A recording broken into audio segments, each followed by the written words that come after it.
y'all, what's up? It's those wrestling girls. It's your girl, Christy. And Queen PR. And we are here to let you know to tune into Old Face Wrestling because they're one of the best podcasts out. And we follow them, so you should too. So subscribe, hit that button, and listen for the latest in wrestling news. Later.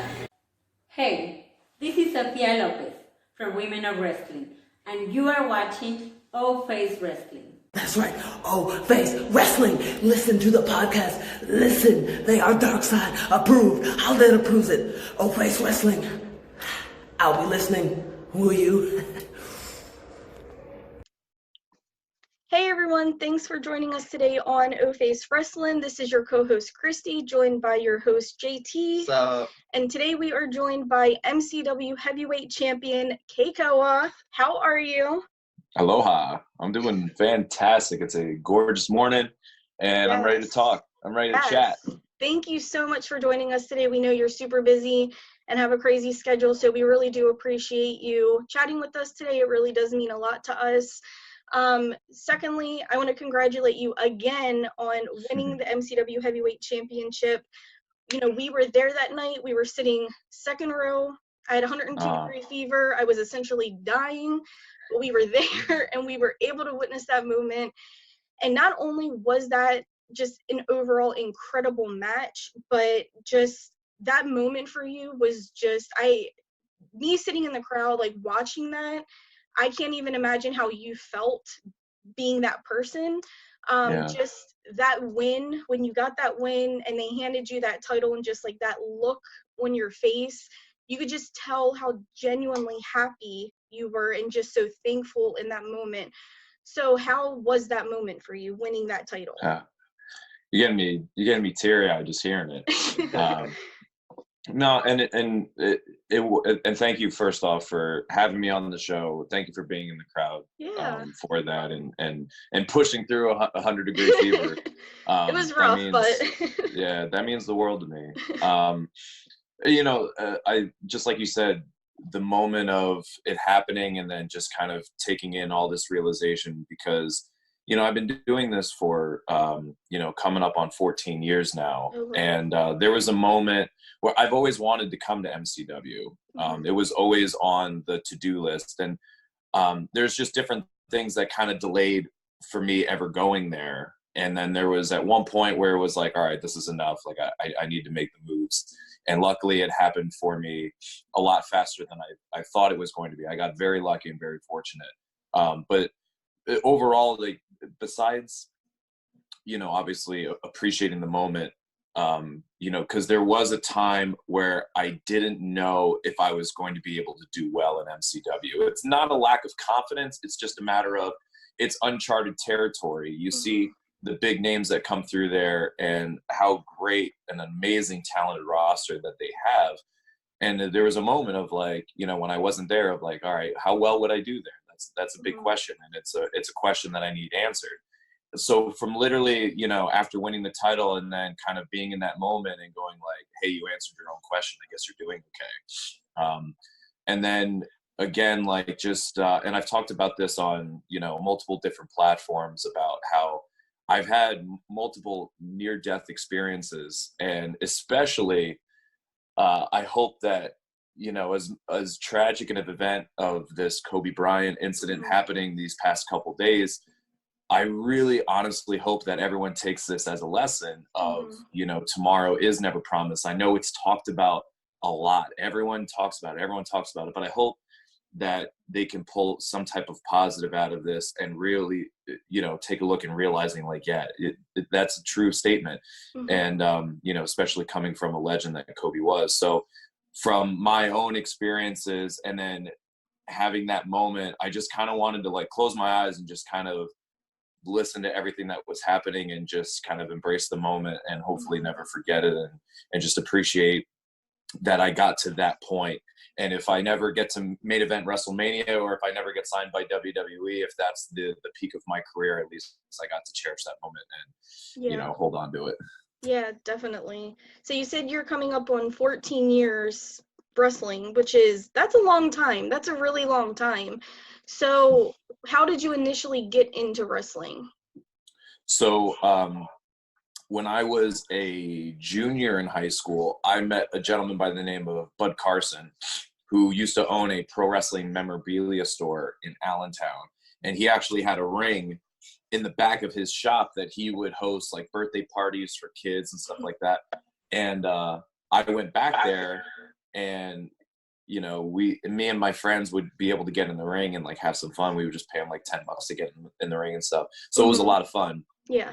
And then at one point, he was thinking about starting up a wrestling school. And since he had already knew that I was a big fan of wrestling, and obviously I was going to get in the ring and that, and have some fun, he asked me if I wanted to sign up, and, I absolutely did, which is a funny story because, so when I was getting ready to graduate, this was around the time of my senior year now, of when the school was about to start. When I was getting ready to graduate, my high school sweetheart and we were getting ready to go on like a trip as like a celebration of that we graduated. So we were supposed to go on a cruise. My dad was going to have us go on a cruise as like a present. But my ex-girlfriend, she didn't like cruises. She didn't like boats. So I was like, well, why don't you just give us, however much you want. I was like, and then we'll just plan our own little trip. So I think he gave me like $500 as like a congratulations, go have a trip or something. Yeah. So we were getting ready to plan a trip to go to Florida. And then that was around the time that Bud Carson approached me, and he's like, hey, I'm about to start a wrestling school. Do you want to sign up? And I'm like, how much do you need to start? And he goes, how much you got? I'm like, I got $500. And he was like, all right, that's enough. Let's get it started. And I went home that night, and I was like, yo, babe, I don't think we're going on this trip anymore. She's like, what did you do? And I'm like, I'm gonna go wrestle. And she goes, all right, that's fair enough. I know that's something you want to do. So that's how I got my start. I started training actually during my senior year. Oh, wow. And then never looked back. Yeah, that's awesome. So in those 14 years, and not just with you, but with any professional wrestler, they evolve. You evolve your character, you learn things, as you're in the industry and, going forward. So within those 14 years, and obviously, so you are the Hawaiian Warrior, and obviously you are Hawaiian, so I get that point. Yes. And and I think it's awesome that you incorporate like your heritage into your character. I think that is amazing.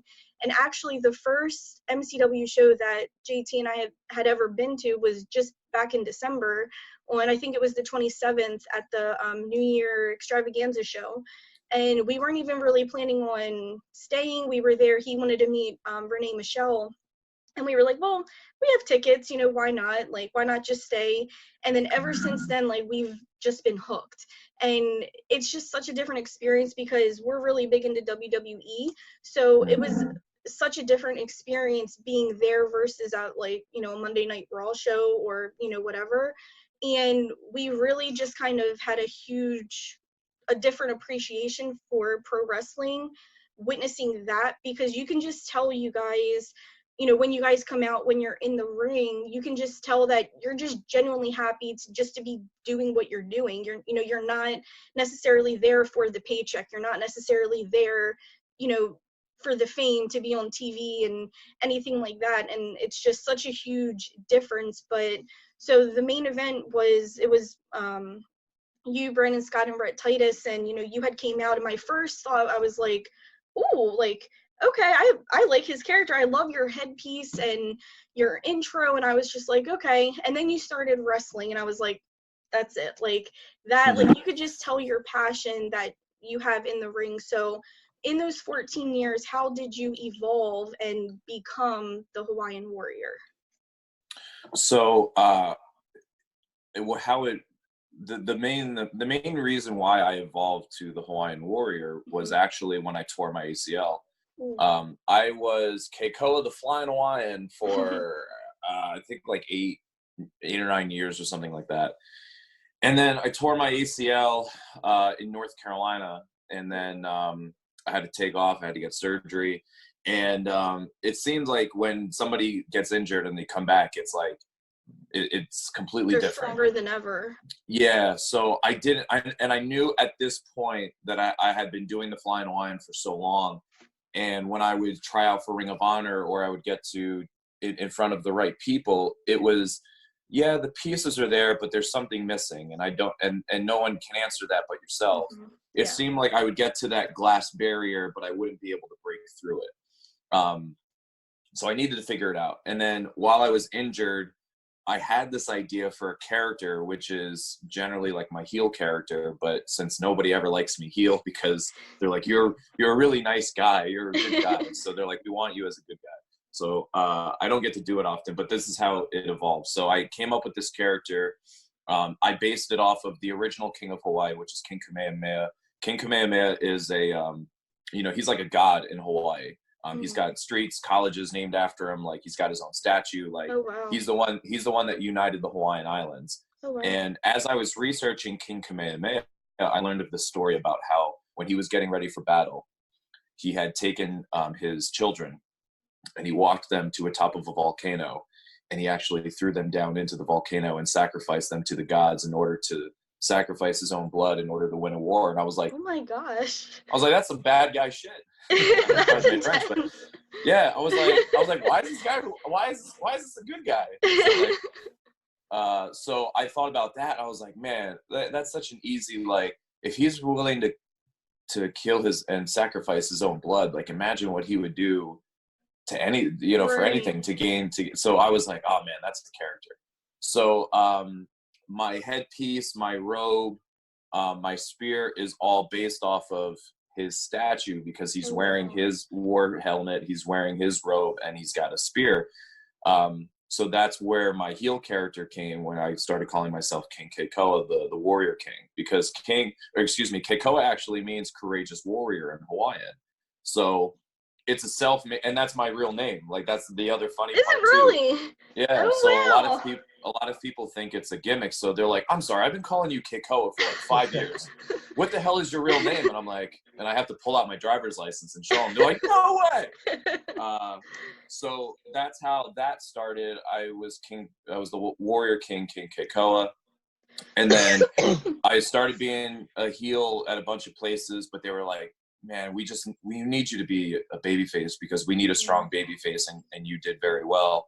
So then I went back to the Flying Hawaiian, and I was like, well, now I have this headpiece sitting here that's not getting used. I have this robe sitting here that's not getting used. I'm like, I didn't really want to use it as a good guy because I think it's more of a bad guy. But at the same time, all these people were like, how am I supposed to boo you when you have this amazing headpiece? Like you look so cool.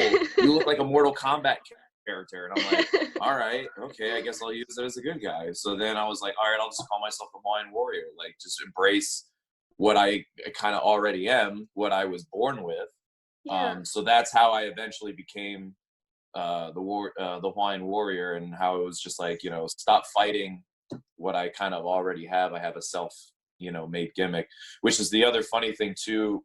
When I first got into wrestling, I didn't want to be named Kekoa because I've grown up my entire life where everyone just kind of butchers my name. And I'm like, well, I don't want to, and not that it bothers me, but I'm like, well, I don't want to be on a show. And then I go out there and they're like, and now entering the ring, K-Cola. And I'm like, well, that's not how you say it.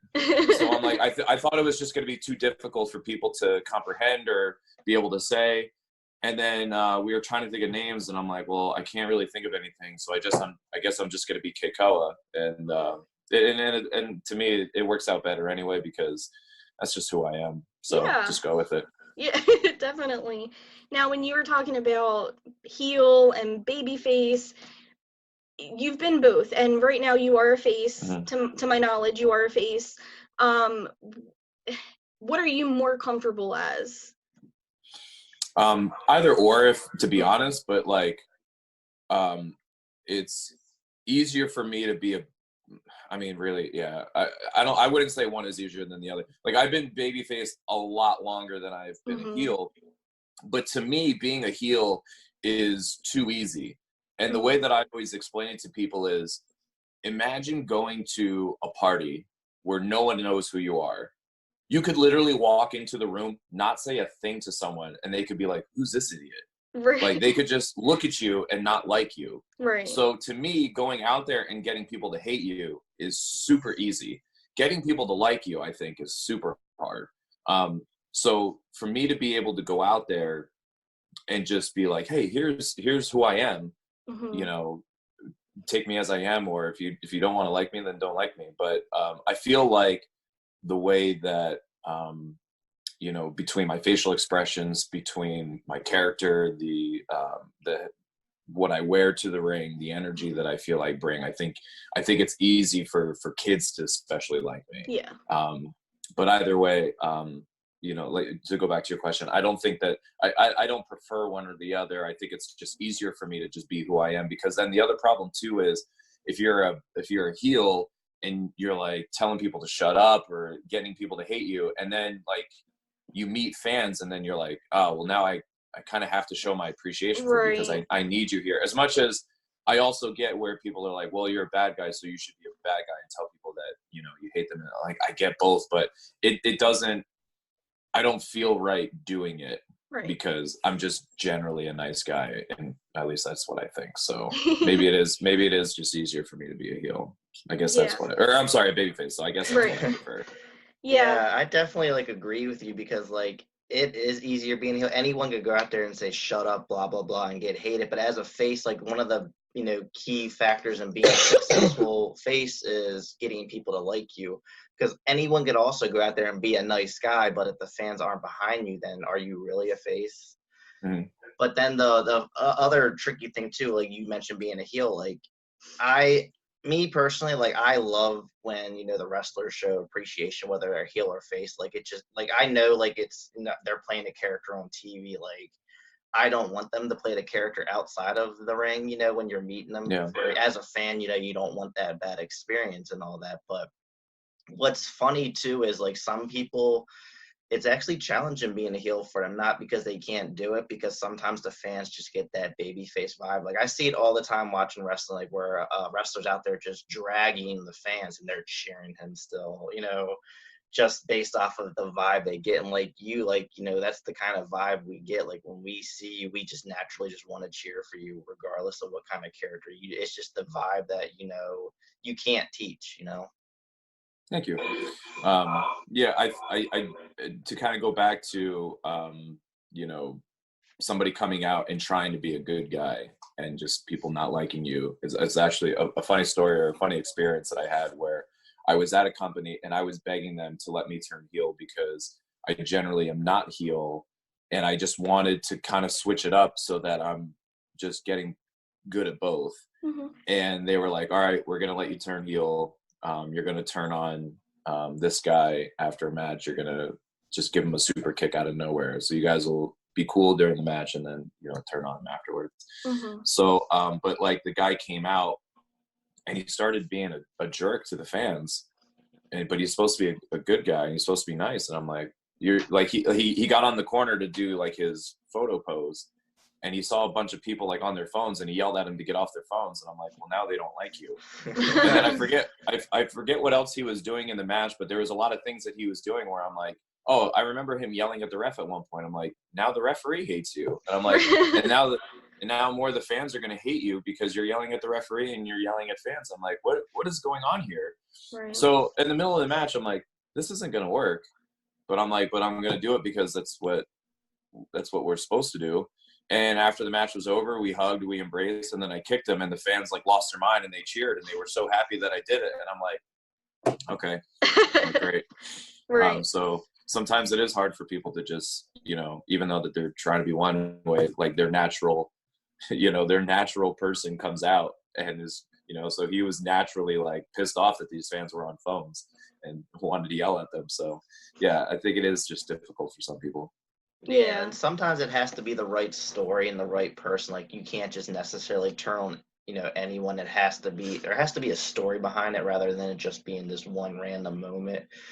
Like it works like if you have two wrestlers and they're clearly best friends and they've been teaming up for a while, that makes sense and that's a good heel turn. But sometimes if it's just some random person that you work with for the first time or just a few times, sometimes the fans won't really it won't hit them as like a heel turn sometimes, because like, and also like he kind of screwed it up for himself too. Like you're yelling at the fans and then you get kicked. Of course they're gonna be happy about that.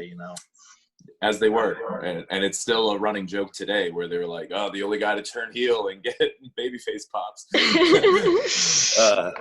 Yeah, so that actually like brings up a question too, because you had mentioned like during the match you felt like, hey, this heel turn isn't going to work because of how he's acting. Have you ever been in a match where you had something planned and then you had to like throw an audible and change the ending?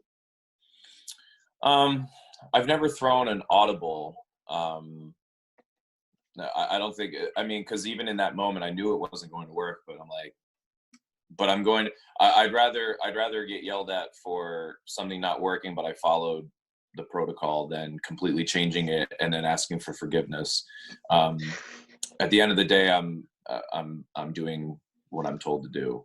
So exactly. So I've never thrown an audible. Well, I know sometimes I guess it depends on promotions. Like the referees, they'll have like an earpiece and someone backstage might radio and hey, we're changing something, and then they relate to the wrestlers. Does it work like that on the indie scene as well? So to give you an example, there's only, other than Evolve, there's only one other company that I work for that uses earpieces to communicate, and that's my company. And it's me on the other side of the microphone. So I've never had to do that for my company. If anything, it's like, hey, hurry the hell up, or tell him to move, or something small. Never an audible. But even in Evolve too, like I've only wrestled there once, but we didn't get that. So I'm sure it happens, or I'm sure some things are slightly changed, but completely going off book or something like that, I'm sure it's probably happened once or twice. But to me and my personal experiences, no, it hasn't happened. Okay. Yeah, I've always wanted to know, like, because you had that mindset of a certain ending, and like if they say, hey, never mind, you're dropping your championship, like how do you like react? Because you can't just necessarily show that frustration in the middle of the ring. Like, you have the only time that I've ever actually like had to completely change something was when I tore my ACL in a match. We were supposed to go like 25 minutes, and I tore it within like the first minute. And I honestly didn't even think I was going to be able to get up. And what I feel awful about was it was the main event, and because we were supposed to go so long and we were supposed to build something up to later, I kind of rolled out of the ring, and I was like, I honestly don't think I'm going to be able to keep going. And the other thing too, and I've talked about this with other wrestlers, it's like, well, you should suck it up and keep going because that's what we're supposed to do. Yeah, I absolutely agree. That is what we're supposed to do. But there's a big difference when you're on WWE and you're getting paid X amount of dollars, and that's your full-time job and everything like that. And then we're on the independents where, it might not be our full-time job, or, we're just scraping by. So there's a big difference. And you also have to think about the long run. Yeah.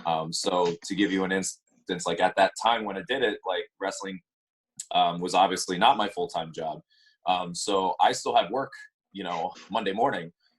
So when it happens, and then, that's not what's bringing home the bills. Like if I were to continue to wrestle and I messed it up so badly that I, couldn't physically work for quite some time, you know what I mean? Like you're just making it worse for yourself. There's a big difference when, you're wrestling for WWE, and, I'm sure there's ways that you are still taken care of when you're injured, because technically you were injured at work. I'm not saying they get workers' comp. I don't know exactly how it works, but either way, it's a different pay schedule than the independent. So, as much as I wanted to keep going, I just was thinking about the long run, and I just didn't want to make things worse. Yeah. And I think that's the biggest thing what people don't realize is that had you still been wrestling with that torn ACL, who knows how you would have recovered. If you could have, you could have just made it a lot worse than what it already was. And, like I said, like just like the recovery, you don't know how that could have affected anything if you would have that lasted that 25 minutes and wrestled on that, So now going back, you mentioned that you've had a couple near-death experiences, which is very scary. Were any of those wrestling related, or have you ever had something not go as planned in the ring? Because accidents happen all the time, especially obviously in pro wrestling. And I mean, there's WWE superstars whose careers have ended unfortunately and suddenly because of accidents, and it's necessarily not anybody's fault. Accidents happen, and that's something that you guys are taking a risk with every time you step foot in that ring. And it, not even doing anything crazy, just any little thing can happen. So have you ever had any of those experiences in the ring where something didn't go as planned, or somebody got injured unintentionally, whether it was you or your opponent? Yeah, there's been tons of times where, someone is off. I remember wrestling Chris Wilde, and he had mentioned to me before the match, like, hey, I've been having some cardio issues. He's like, I don't really know what's going on with me, but he's like, if I get tired, he's like, I'll let you know. And it was like right in the beginning of the match, and I'm like, and we were supposed to go like 20 minutes, and I'm like, we can stop.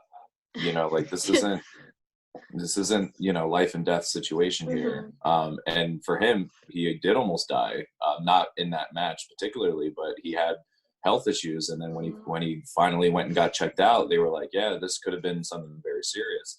So there's been stuff like that. There's been times where I've been wrestling somebody and you can tell that they have a concussion. They don't know that they have a concussion, but I can definitely tell they have a concussion. So that has to change things. Me personally, I've been knocked out multiple times. Sometimes where I do remember something that happened, and other times where I completely don't know what happened. So the first time that I ever got a concussion, the padding in the middle of the ring started separating. And when I took a bump, I hit my head straight on the wood.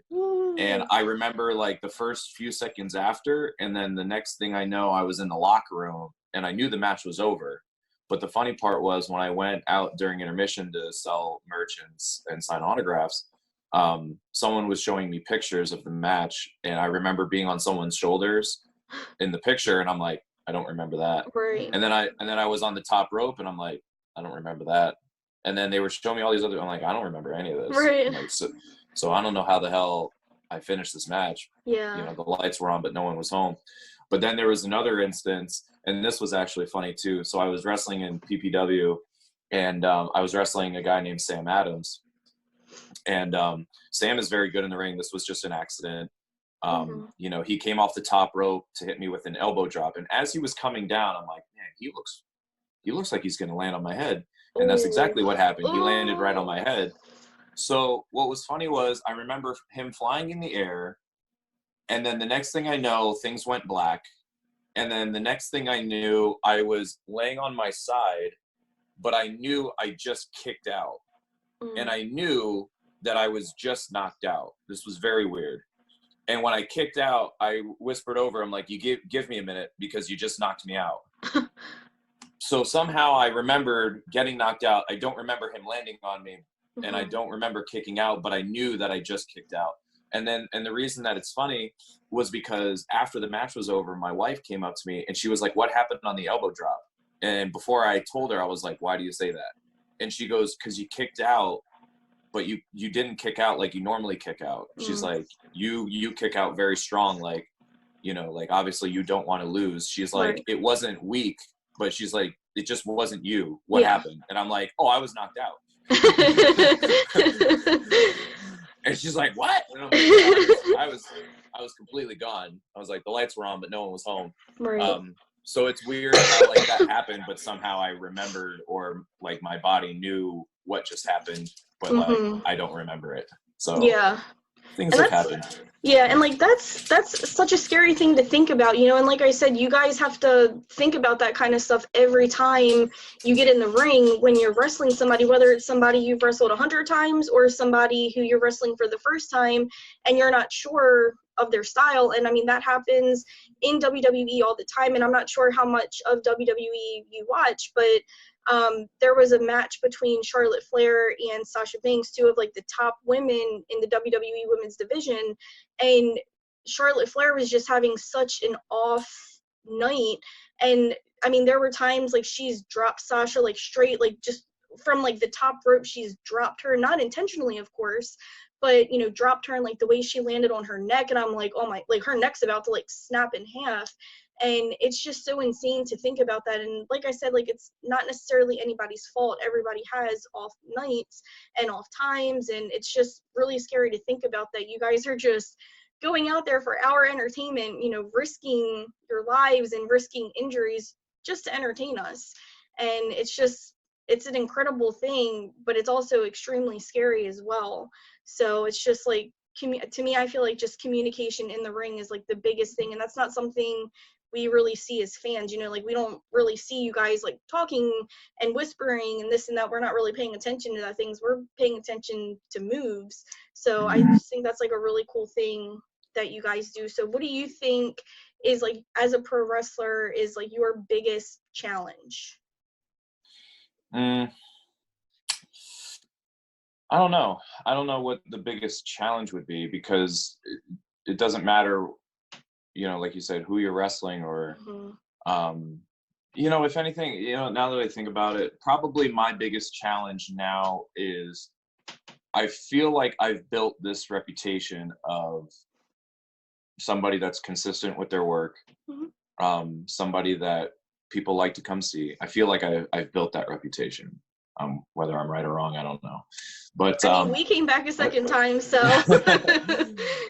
So especially now that I'm the champion, it's a completely different thing. So I feel like the demand for the wow factor, or the demand to continue at that level of entertainment and quality matches, I feel like I feel like that would probably be the biggest challenge, because there are times where, you know, as much as you want to give somebody an amazing show, sometimes, you know, things don't go right, or someone's sick and they don't know it, but they try to fight through it.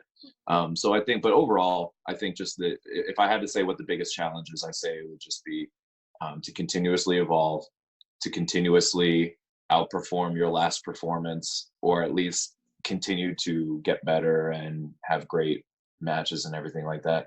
And also, I think a big challenge is also pulling out an amazing match with somebody that you've never been in the ring with.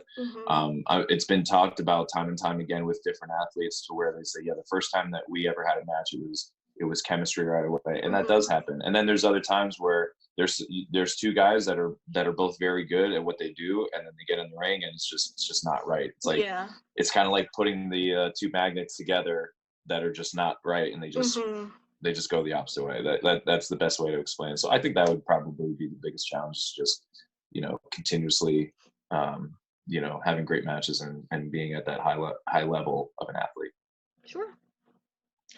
So going back to something that you mentioned earlier about going to MCW, you mentioned that that was on your list. That was like a big deal, you know, being a wrestler for their promotion. How did it feel when they finally, like, when they came to you and said, "Hey, we're gonna make you our champion"? Like, how did that feel to you? It was something that I felt was coming, but like I've been doing this long enough where I'm like, I don't guess things. I don't anticipate things. I just kind of do what I do and just keep going. But when Dante and I were feuding for so long, it was like, all right, it might seem like this is the direction that we're going, but we'll see. It might just be one big buildup, and then something happens, and then I go off on another tangent, and then I might come back. You know, who knows? How many times have you watched, you know, WWE, and then they put the title on someone, and then all of a sudden someone cashes in, and it goes in the opposite direction of what you thought was going to happen. Not that we have that, but either way. But when they told me, like, that was okay, like, it's happening again, like, I'm very much a in the moment person, so like when it was known like it's going to happen, it was more or less like, all right, let's not think about that, like, I still have a job to do first. Sure. So let me focus on the moment when it happens. Yeah. So when it actually does happen, because like you already know it's gonna happen, like when you won it, did it still feel like, wow, like I actually did it, versus kind of like, okay, I knew this was gonna happen and it happened, like, you know, whatever? No, because I mean, like I said, I live in the moment. Like I said, when I got the green light, it was like, okay, you know, I still have a job to do. I didn't expect it to happen. You know, so here's the other thing. there's people in this world that sacrifice and they work hard and they do this and they do that, and then things never happen for them. Mhm. You know, like there's so many people that are like, oh, this guy deserves the title, or this guy deserves this guy deserves that. Yeah, there's a lot of people that deserve a lot of things, but that doesn't necessarily happen. So just because I was putting time into my diet, I was putting time into the gym, I was putting time into in-ring work, it doesn't mean I'm going to be the heavyweight champion. I mean, look at all of the phenomenal legends that WWE has had, and they've never become champions, such as like Roddy Piper, Ted DiBiase, phenomenal wrestlers who all should have deserved it, but it just didn't happen that way. So I never had the thought of I deserve something or I expected this to happen. It's just a matter of I'm going to keep working hard. If it happens, great. If it doesn't, I'm not going to stress over it. Is it hard maintaining like a, your normal self when you come out? Like if you know you're going to win versus, or knowing that you're going to lose, like, cause I know sometimes when we watch wrestling, you could just tell if a wrestler is going to win based off of their, how they're coming out with a smile on their face. I wouldn't be able to contain myself. I'm just going to say that right now. If I was ever a pro wrestler, knowing I'm, walking out there and going to be walking back into the locker room as a champion, I would not be able to contain myself at all. For me, I still have a job to do. Mhm. Because let's put it this way. If I knew that night, or excuse me, when I knew that night that it was happening, if I went out and I had a god-awful match, but I still won, to me, I didn't win. Like, nobody cares about it. They're going to go home and be like, that was a god-awful match, but I'm glad he won. It was boring. I don't want to be boring. Mm-mm. So my mindset is so focused on making sure that fans are coming back to make sure that, they got their money's worth, so that when they go home, they remember the entire night and not just like one thing. Does that make sense? Yeah, it makes sense. Cause like, I'm too focused. At the end of the day, like us fans, we just want a good match. I mean, yes, we want our favorite wrestlers to win the title or retain the title, but if they win the title and it's a bad match, it leaves like a sour taste in your mouth. Like you want to see, like there's been so many times where I had a favorite wrestler lose a match, but the match was so good. I'm like, okay, well at least I got, entertained versus, watching the stinker. So let me give you a great example. How many movies, let's just say a guy is chasing for the girl and the guy wants to be with this girl, and the entire movie he's doing everything that he can to be with this girl. The girl doesn't want him. And at the end of the movie, obviously they end up together, right? So you get the ending that you want. But if you're falling asleep during the entire movie and the guy gets the girl at the end, you honestly don't care. You're never going to watch that film again. So it works the same way for me. I want to make sure that it's a movie that you're going to watch over and over again and not just the ending. Yeah, it makes sense. Like a good ending's awesome, but just the story and the journey to getting there is also extremely important. Absolutely. Like with your match, when you won the MCW Heavyweight Championship, like I'm not even exaggerating, the whole time, like I'm sitting on the edge of my seat because I'm like, and I could just like sense like when you all three were in the ring together and the match started, like I could just sense that something big was going to happen. Like something about that match versus the match back in December was just a little bit different. Like I felt like this energy and I was like, all right, I know something's going to happen. And then Brett Titus, who was the champion at the time, he was the first one to get eliminated. And I'm like, all right, like something big is going to happen. And then the whole entire roster came out, which was incredible. Like everybody was just there to witness this because you knew something was, you knew there was going to be a title change. Now between you and Brandon Scott, who was it going to be? And thankfully it was you. That was an incredible moment for you. But like just the whole time I'm like sitting on the edge of my seat. I'm like, all right, I know something's going to happen. Like something big is going to happen. And it was just amazing. Like the whole entire match was just amazing. I mean, the match back in December was amazing too, but it was just something a little bit different about this match. Like the energy was just a little bit different. And the whole time I'm like sitting there and I'm like, all right, what's going to happen? I'm like grabbing his leg. I'm like, what's going to happen? So yeah. Now, where do you see, like, what are your goals as a pro wrestler? Like what's your biggest goal that you want to accomplish? So if you're in this line of work and your goal isn't to main event WrestleMania, then okay. What Like are I'm you not doing? saying, hey, what are you doing? Because let's put it this way. And I always like to make it like more personal experiences so that somebody can understand where my mindset is or what my thinking is. So if both of you guys wanted to start your own business, right? Mhm. If you wanted to open up, let's just say a bakery, and you just say, hey, I don't want to work for anybody else. I want a bakery. I want to work, Monday to Friday, 9 to 5. I don't care if we make $1 million. I just want to work for myself. I want to do what I love, which is baking.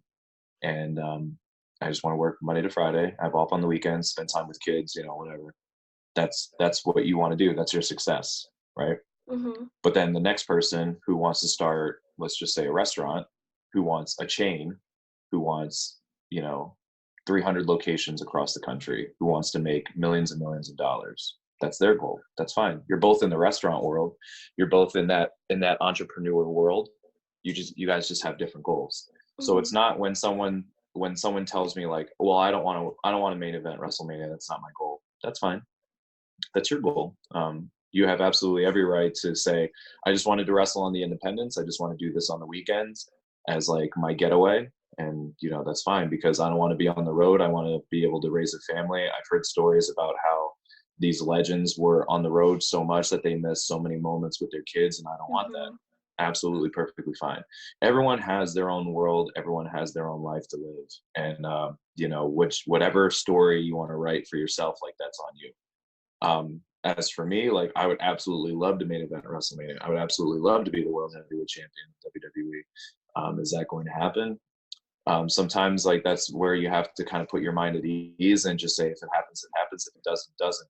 If you stress so much on this is what my goal is, and if I don't reach it, it's going to have this emptiness inside you, then you're missing out on a lot of different things where you're too focused on that one and you're missing all of this other good.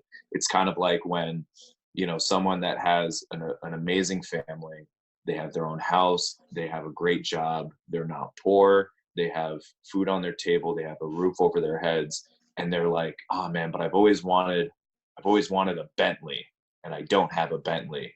It's like you're missing all of this other good in the world that you have that you're Mhm. not showing as much appreciation for. So when I say I want to main event WrestleMania and I want to be the world heavyweight champion, if I continuously stressed over that every single day, and every day that I don't have that, it brought me down. But then if you step back and I just go, well, I'm married, I'm going to have kids one day, I bought my own house, I was the MCW heavyweight champion, I was able to travel the world, I was able to be in magazines, I was able to on WWE, I got to do all these other amazing things. So just because I don't have that one thing that I have always wanted, it doesn't bring down the rest of my world, and it doesn't take the appreciation away from everything else. So as much, and then also too, on top of it, again, with these near-death experiences, you have no idea what tomorrow brings. So if you're Mhm. continuously stressing over that, man, like you're forgetting all of these other little things that matter just as much, if not more, than that one thing that you want. Mhm. So WWE and main event and WrestleMania, it's always going to be the goal. Um, but if it doesn't happen, I still consider myself absolutely 1,000,000% lucky that I got to do everything that I've gotten to do so far. I really like that answer, to be honest, because like, yeah, there are plenty of wrestlers on the independent circuit. They want to go to WWE. They want to main event WrestleMania and be the WWE champion, all that, and that's great. Like that's a really good goal. But there's also plenty of wrestlers, they just want to do the indie circuit. Like you said, they want to, just do it as like a side thing. They want to, have a life and, spend time with their family because, yeah, I've heard it too. I've heard all the stories about these wrestlers that are on the road 300 plus days a year, they don't get to see their family, and all this kind of stuff. And like when you're on the indie circuit, you kind of, I mean, I don't know how it works with like MCW and all, but like you book yourself, you go per date, like you don't sign this contract and are obligated to work all these days, in that time frame and all that. So it's, you have a lot more freedom. You can work with a lot of different wrestlers too, versus just being stuck with that one company. And it's like I said, it's not for everyone. And just because you don't want to go to WrestleMania and do it, that doesn't mean you're less passionate. That doesn't mean you're not good enough. That's your choice at the end of the day, and that's fine. Like it it just like kind of like upsets me when some people kind of like drag some wrestlers like, why don't you go to WWE? Why don't you go here? Maybe they're happy there. Maybe they like working for themselves and kind of picking and choosing when they can wrestle, because it's kind of like when you work for yourself at home, like you can make your own schedule. If you want to take the time off, you can. Like with WWE and all that, you can't really always do that. I mean, it seems like they're generous, at least during like Christmas and all, but like you may be working on your birthday, you may be working on your kid's birthday, like you really don't know, and you just get a lot more freedom on the independent circuit. Yeah, and like I said, all aspects of what your goals and aspirations are welcome in the world of wrestling. Now, that doesn't mean that I'm going to associate with those people that only want to do it on the weekends. That's not my goal. And in order for me to get to my goal, I think that I need to be around the people that are striving for more. To kind of put it into an instance for people to understand, it's like if you play, let's say, flag football, right? You didn't go pro. You didn't stay continuous with it, but you want to play football because you're passionate about football. And you also want to play football with people that are going to be competitive about it, not the people that are going to go and drink a bunch of beers and then get with their buddies or whatever, and then just like have a pickup game and have fun or whatever. They want to be more competitive. So again, like that's where their avenue is. So, I'm very competitive with wrestling, and I'm very competitive with where I want to be. So I can't physically put myself in WWE. I would like to go there. So until that point that I'm there, I have to be around the people that also have those same goals and aspirations to get there. And that's what's going to help me get there. So again, all avenues are appreciated, and, thumbs up for whatever you want to do. I just won't associate with, like, okay, that's your goal, this is my goal. You hang out over there, I'm gonna hang out over here. Yeah, that makes a lot of sense, because I mean, I kind of do that too with like my podcast. Like I never thought of it that way, but I do like to associate myself with other, people who run podcasts and have that goal too. One of my best friends, she runs her own wrestling podcast. We talk all the time. Like she even says all the time, like she feels like we talk more business than just being friends sometimes, but it's just like we have such a passion for wrestling and growing our podcast. We find ourselves like once every week or two on the phone just talking about our goals and our ideas and all that kind of stuff, and we feed off of each other's energy. And that's kind of like where I get what you're saying, like when you're hanging out with someone who has your same goal and your same drive to be successful, you feed off of each other's energy. And that just makes sense versus hanging out with someone who just kind of wants to stay there. Like you don't really want to feed off of that, because that's not your goal. That's not what you want. Like, not that they're like a bad person or anything like that. It's just you need to hang around the people who have your same mentality so you can kind of like grow together, Yeah. To give you a great example, a buddy of mine named Tommy Vex, who wrestles for myself at Work Rate, and he wrestles at a bunch of other places. He's recently gotten to that point where he's just like, you know what, I've been doing this wrestling thing for a little bit now. I'm wrestling at a bunch of these small little places. I want to grow. And the more that he started talking to me and hanging out with me, he kind of felt that like, maybe I need to stick around him. Like this is going to be the guy that's going to help me, grow and get to that next level. So now he rides with me on the weekends. And if he has a show, and I go and hang out at his show so that I can see and I can help him and, do what I can, and vice versa. That's why he's starting to ride with me to MCW, because he sees MCW as a great place to go to, and he really wants it.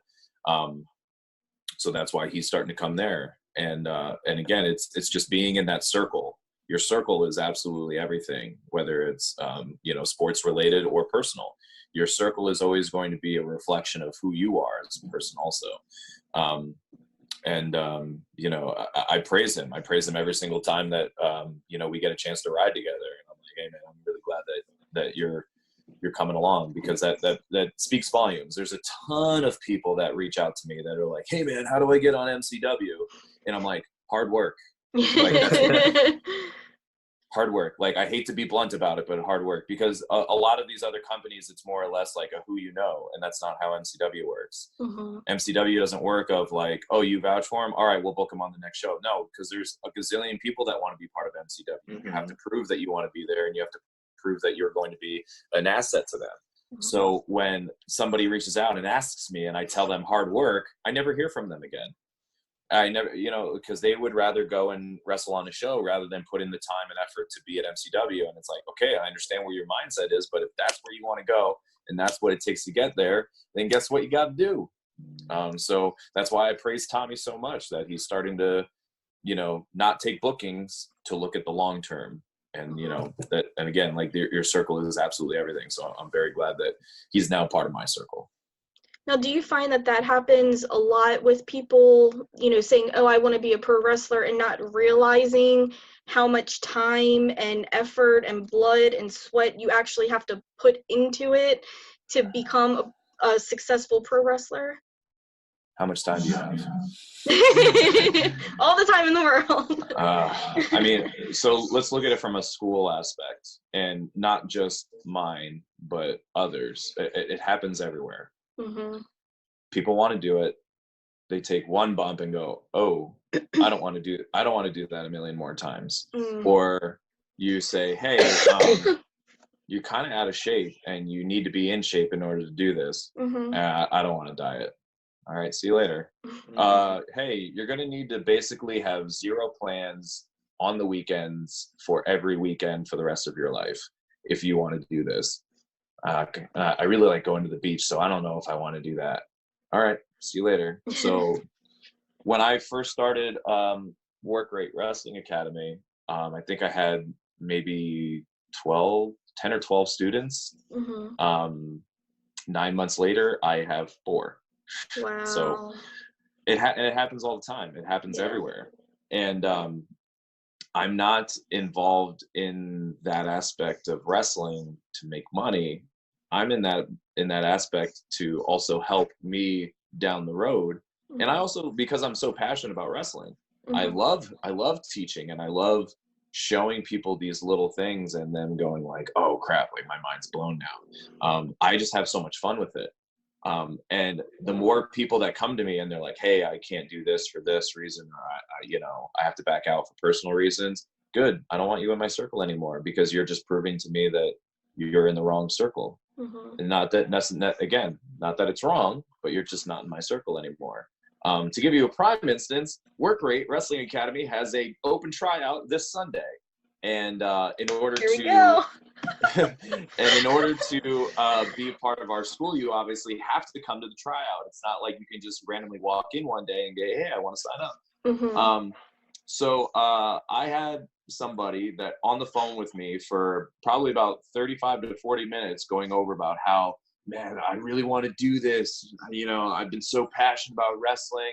I'm a young kid. I'm ready to make that transition. I want to accomplish my dream. I want to do all of this stuff. I want to do this. I want to do that. All right, cool, man. Absolutely. I'll see you at the tryout. That was like 2-3 months ago when we first announced the tryout. I just got a message from this person yesterday. Hey man, I don't think I'm going to be able to make it. I hit some financial trouble. It's $60. You had 3 months to put aside $60, and you don't have that. 1, you don't have that, and 2, if this is what you really, really want to do, you'll find a way to make it happen. $60, like that's a weekend of a second job. Like, you know, even if you're making $8 an hour, that's one shift. Maybe 1.5 after taxes. Like, it is not hard. It's not hard at all. So when I get that, it's like, thank you for not wasting my time. Right. Now, have you ever had, I mean, I know you said like when you started, you know, you had 12, now you have like 4. During like that initial tryout, have you been like, you're not going to make it, you're not cutting it, nope.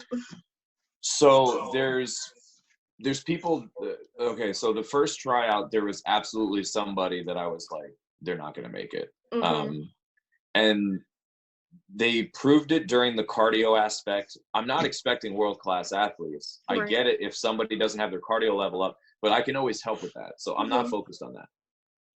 But I can tell when somebody's not pushing themselves. I can tell when someone's just tired or when someone physically can't do something. I can absolutely tell. So during the cardio aspect, this person was definitely not pushing themselves.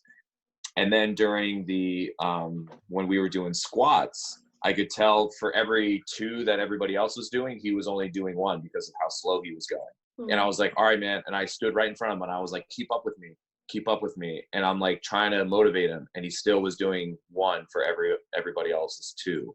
And I'm like, nope, he didn't kick it into gear when someone's staring at him right in the face and telling him, hey, keep up, and he didn't do it. So I'm like, oh, here's like strike 2 basically. And then we had a promo segment. I was just like, I want to see people's personalities.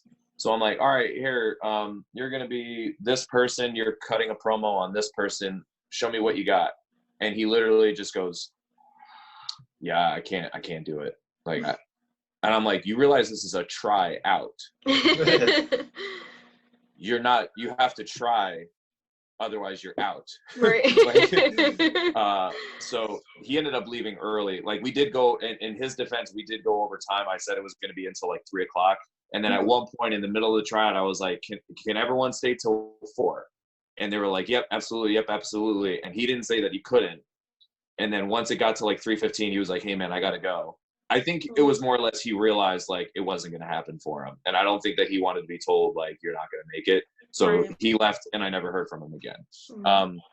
But there's also other people that I look at a tryout and I'm like, I think you're not going to make it, but I'm going to give you the benefit of the doubt and maybe you're going to prove me wrong. So I'm like, I'll take you on as your coach, but it's up to you to prove to me that I'm not wrong.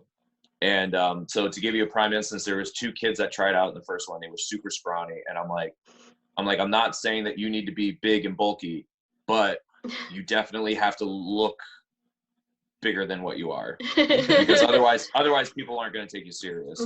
Unless you just want to go out there and get beat up for 5 minutes every single time, like, you're going to have to work out. You're going to have to put on some muscle here. So I'm like, and if you're not doing it now and you're 24, 25, I'm like, again, like if you're not showing the effort, like it's not going to work. And they died off pretty quickly after that. And I'm like, so it's again, like, I'll give someone the benefit of the doubt. I'm like, hey man, prove me wrong. But you don't. So I'm not saying that I'm right all the time.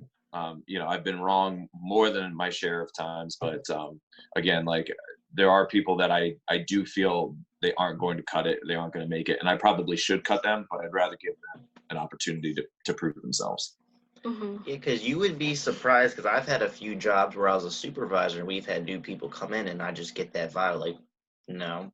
And I've been proved wrong before. Like, it's not always about the look of the person or, that vibe. It's about their drive. Like, some people just secretly, they just have that drive in them and they really push themselves. And, like you mentioned, there's some people who just look like they weren't trying. Yeah, they may or may not, have been a good wrestler, but it's just like they just didn't try. Like, some people, like, to me, that's one of the biggest things I've always looked for is people who try. That's one of the important things. Like, if they want it and they're trying, even if they may not be good enough, they may get there. They may take a little bit longer than others. Like, that's just one of the most attractive, features in someone, is just their motivation and wanting to do it and put it in the effort versus, they're not good enough. Because you would be surprised, just how, like, some people just can go out there and just, really surprise you and shock you. And that's what, really makes me appreciate, those kind of people versus the, the people who don't even try. Like, like, there's, like, even on, we saw the show or the movie with Paige. There was, all these really fit people in there and they were cut, because, it's just not even trying, Yeah. And like, I do warehouse work. We have a lot of, big muscle people come in there and like, oh, they're perfect for this job. They don't have any motivation. They just kind of drag their feet. No, they don't want to work. And I've had scrawny people, larger people, and they're just busting their butt. Like, it's all about the drive, in my opinion. Yeah, absolutely. And that's what I feel that I've always had, because growing up in sports, I always knew that I wasn't the best baseball player or basketball player. Like, I always knew that. I knew I wasn't the top guy. But I knew like I was going to hustle my ass off and do what I can to save my spot and just show like I'm not giving up and I'm going to keep trying. And I still remember not making the basketball team my 7th grade year, and then I went to camp all summer in order to get better, and I came back and I made it my 8th grade year. Like I was one of those types of people where I'm like, all right, you need me to do this, all right, I'm gonna go do it. Like, there was no quitting me. So yeah, I absolutely agree. Sometimes people can look the part, but they're just lazy. Yeah. That's a good way to put it. Now, before you go out for your match, this is kind of like a fun question, but do you have any like rituals, any like traditions that you do that you have like before you go out for a match? Stretch. That's the most important thing. Oh God. Yeah, I have definitely learned in my time, like I absolutely know I'm not young anymore. My body is so worn down. Man, I can only imagine if I was, have been doing WWE for 14 years. But yeah, I've learned like there was a time that I still remember. I remember I did a show out in like Williamsport, and then I drove 3 hours to the next show. I got right out of the car, and they were like, "You're on deck." And I'm like, okay. And I went out there and I pulled my hamstring, and I was like, I probably should have stretched. Or there's times where like, I pull a groin or something like that. I'm always pulling some type of muscle. And I'm like, man, I really need to stretch more. Cause I keep screwing myself up.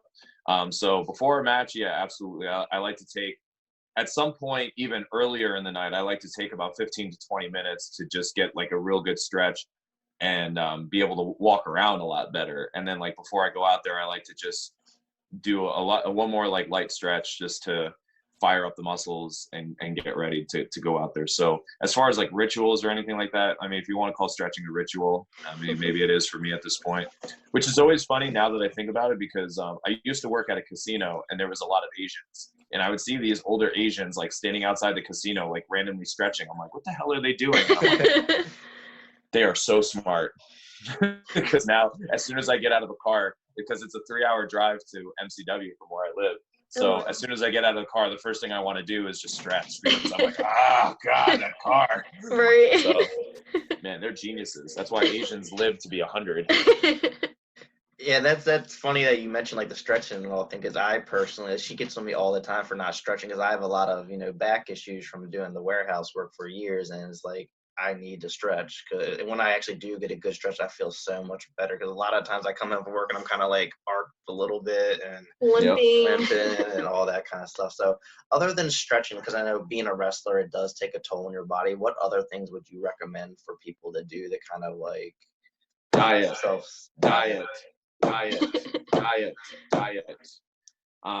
Man, so for those that don't follow me on social media or are unaware of it, so my wife and I just completed actually a 30-day vegan challenge. Oh wow.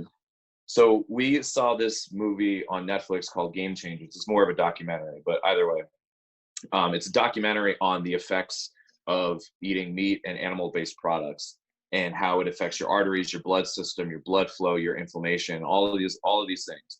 So the documentary is not made from people that are vegan because of morals. It's made by people that are vegan because of the scientific benefits that you have from eating clean foods and not these animal products or processed food in general. So the documentary really intrigued me. It really made me go, like maybe I should switch to that, because they were interviewing bodybuilders, UFC athletes, Olympic athletes, strongman competitors, NFL players that all said that they made the switch and it helped them with their profession. And I was like, oh yeah, that thing I do. Yeah, I should probably, diet for, that wrestling thing that I do, to make sure that like I'm the best performer that I can be. So that made me go, maybe we should try this. And then on top of it too, like my wife, so in the time that we've been together, we have constantly been doing different blood work for her. We've been trying to figure out her body, because she definitely doesn't lose weight like a normal person. So we weren't sure if it's her thyroid. We weren't sure if it was some type of a dietary aspect. And then we come to find out that her body genetically cannot break down cholesterol like a normal body can. Oh, So wow. because of that, even if she had like one piece of chicken or one piece of beef, her cholesterol is not necessarily jacked through the roof that she has a problem, but it's high. Right. And it's because her body can't break it down. So at this point, we were like, I had already made the joke. This was a couple of years ago. I'm like, it looks like you need to go vegetarian because you can't have cholesterol, which is cholesterol only comes from animals. Yeah. So we made the joke, and I already knew that she had a dairy sensitivity and all these other things. So we kept pointing to that anyway. So a combination of that, a combination of the Netflix documentary, it was like, hey, maybe we should try this. And then Joe Rogan had this guy on who debunked the Game Changers documentary that said, you know, this is false, this is false, this is false, this is false. This whole thing is a propaganda for people to go vegan. And then what Joe Rogan did, which was amazing, Joe Rogan had James Wilkes, who was one of the producers of the documentary, and that guy that debunked the film, and just said, okay, you two can have a conversation now. Go ahead, go have at it.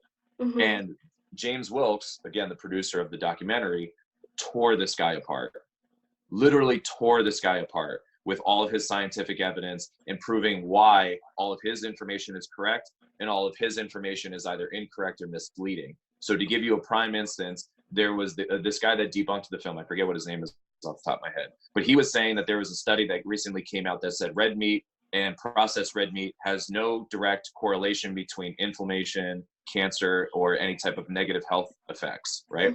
So this guy was sourcing this evidence, right? So James Wilkes was trying to say, you need to dive further. You can't just look at the caption of something and go, okay, this must be right. You have to dive further into it. So the company that actually did this scientific study also did a scientific study that said sugar is not bad for you. Sugar does not have an effect on diabetes, which the whole entire world knows that it does. So then when you dive into that study, the people that funded that diet, or excuse me, the people that funded the scientific evidence about sugar were Hershey's, Red Bull, you know, Gatorade, all these companies that have sugar related products. So of course these industry funded scientific studies are going to point in the direction of, hey, look, the thing that we do is not bad. Hey, the thing that we do is not bad. So it's like you're quoting this evidence about red meat, but you also have the same company that's saying that sugar isn't bad for you, but we all know that it is. Right. So you can't just use one or the other or just pick which ones are proving your point. You have to look at the totality of evidence. And that's why James Wilkes tore this guy apart, which after I watched this documentary, I'm like, all right, I'm definitely doing this, especially after the Joe Rogan podcast. So we just finished this up, and even halfway through, I'm like, you know, a lot of people praised about how the energy levels were up. And I was like, yeah, I definitely don't feel tired as much. But I'm like, I don't know if it's the diet or if it's because I didn't have a show this past weekend and I'm trying to recover from that. Right. So I'm like, I'm going to wait a little longer. And then at one point I was doing these drills in the ring that normally by the end of it, I'm like, yeah, I'm pretty tired. I'm not dying, but I'm like, I'm pretty tired. And then after 2 weeks of the diet, I did the drill and I'm like, I could have kept going a lot longer. I'm like, I wonder if it's the diet or because I'm still not like struggling from the weekend and I'm tired and all that. So I'm like, I'm going to wait a little longer. Well, now after 30 days, I'm like, yeah, it's definitely the diet. So a combination of like stretching and then making sure that you're eating the right things, because man, how many times have you ever stayed up and watched a pay-per-view or the Super Bowl and you ate pizza, wings, and all this other stuff, and then you wake up Monday morning and you're like, oh, God, like I'm just drained from the weekend. Well, it's all that crap that we're all eating. And don't get me wrong, I love me some pizza, and I love me some wings, and I love me some steak, and I love me some McDonald's and Burger King and all that other bad shit for you. I love all of that stuff. But if I don't want to be dragging Monday morning and I don't want to be dragging in this world of professional wrestling, then I got to make the changes in order to make sure that I feel amazing and I'm able to do the best job that I possibly can. So making it's a whole job. It's a whole job. So it's not just stretching and working out. It's diet too, which 99% of wrestlers don't do properly. Yeah, I definitely have to agree on you because I mean, and Christy knows me more than anyone. I go through my phases where I'm like, no more soda, I'm done. Water, water, water. When I do that, I feel better. I sleep better. I don't wake up so tired, and then I know I'll have that one soda, then I'll get like hooked up, hooked on it again, and then I'll start, with the just being tired and not having the energy, and I like and part of it is my job, I will say, but yeah, I do definitely notice the difference when I'm eating healthier. So what you have to do is, and here's the problem, and this is why a lot of people never make the transition of whatever, from eating what you normally eat to eating better and making better choices. The problem is you go cold turkey. Now, granted, some people can do that, and by all means, if you can do it, go on ahead. If you can just say, I'm not having soda anymore, boom, it's done, it's out, and you have that mental strength in order to do that, by all means, go ahead and do it. Now, for me, I have made slow transitions over the past, I want to say, 5 years, definitely, where like I was drinking soda all the time. I absolutely love soda. I will put down a Mountain Dew at any point, right? But then I knew like, well, I'm not really losing the weight that I want to, and I really want to tighten up and I want to look the best that I can. So I know I have to get rid of soda because there's probably about 45 grams of sugar per can of soda, and I have like 6 a day. So too much sugar. So I went from regular soda to diet soda, and I know diet soda is not good for you, but it's my transition, right? So I started drinking it, and then it got to a point where when I would drink diet soda during the week, I would have it like with dinner, and then on Sunday night when I would have my cheat meal of pizza and soda, I would go back to regular Mountain Dew. And then at some point when I was drinking the regular Mountain Dew, it was like, I don't really taste the difference anymore because I've been drinking diet for so long. Okay, now I don't have the need for regular soda anymore. So now I'm just drinking diet. And then there's a point where I was having diet soda maybe 3 or 4 times a day. And then it was, all right, well, I need to incorporate more water. So then I would have water while I was at work, and then I would have diet soda at night. And then now I still kind of do that. I'll have like a can or two a night or something like that, just to get the urge off. But at least there's no sugar, so I stay better.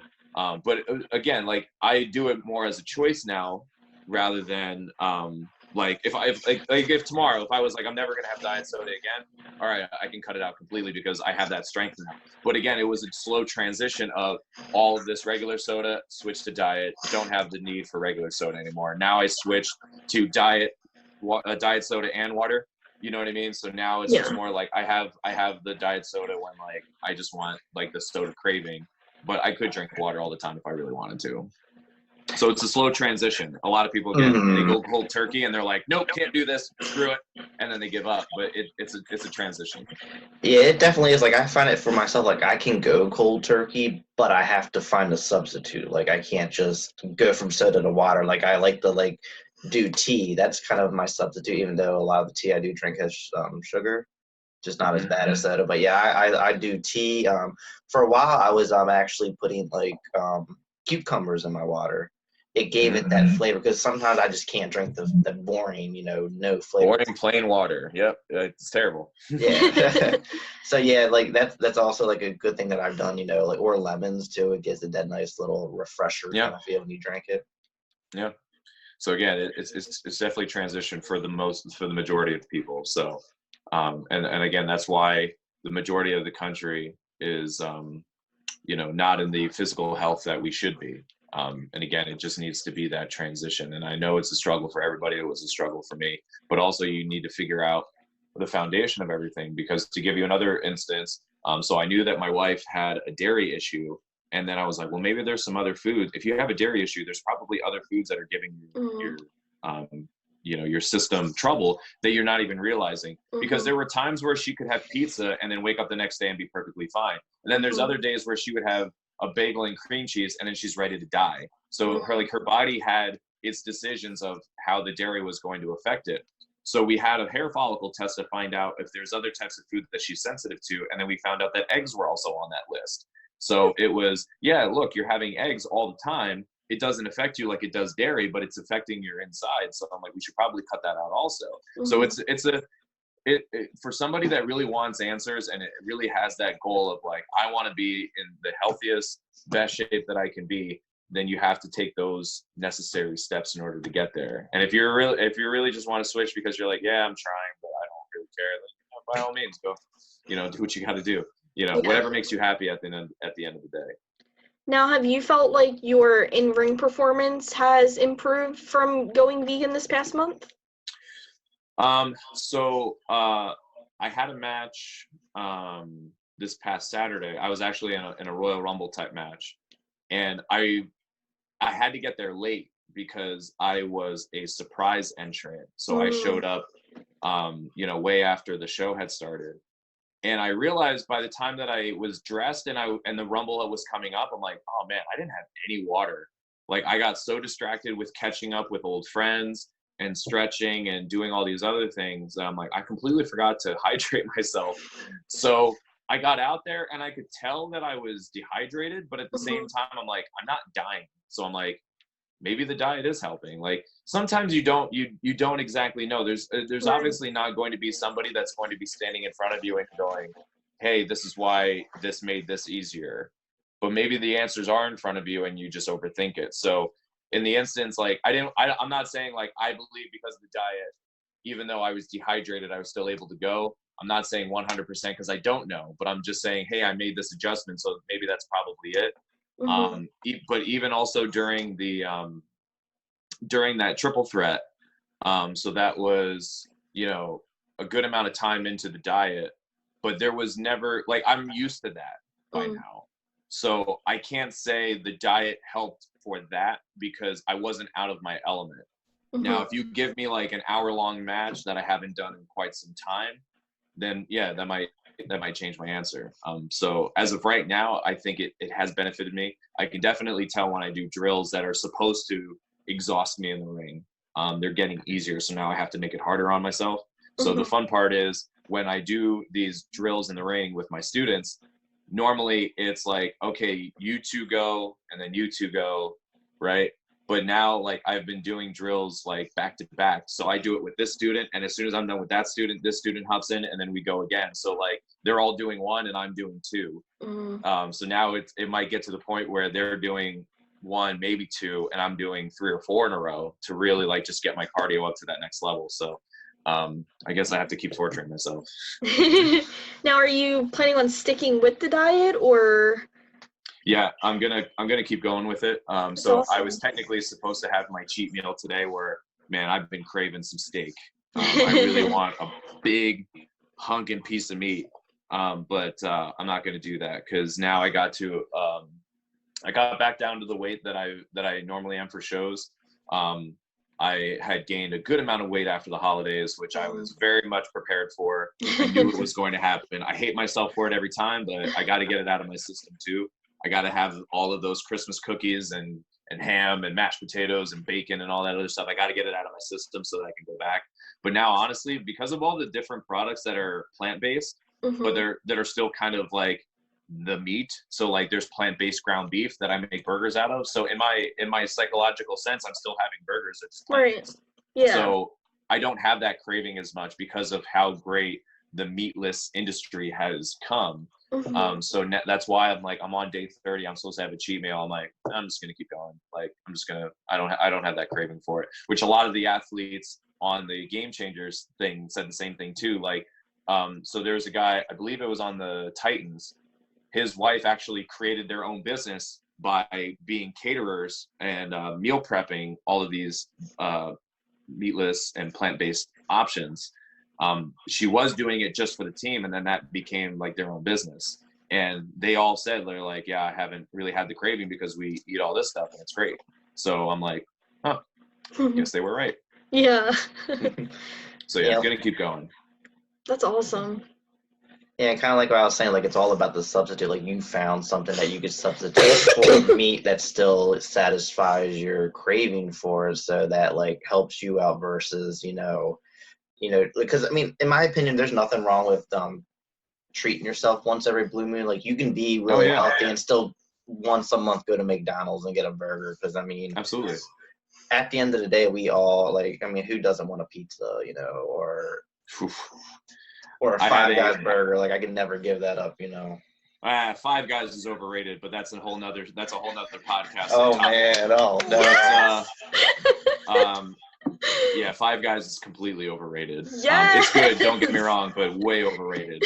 Yeah, I mean, like, for the Royal Rumble, you know, we were watching as fans, and I'm like, well, normally I have pizza, so I rolled out, I made a whole wheat crust, and then had my marinara, which is obviously vegan. I mean, the majority of them are vegan anyway. And then we had our dairy-free cheese, plant-based pepperoni.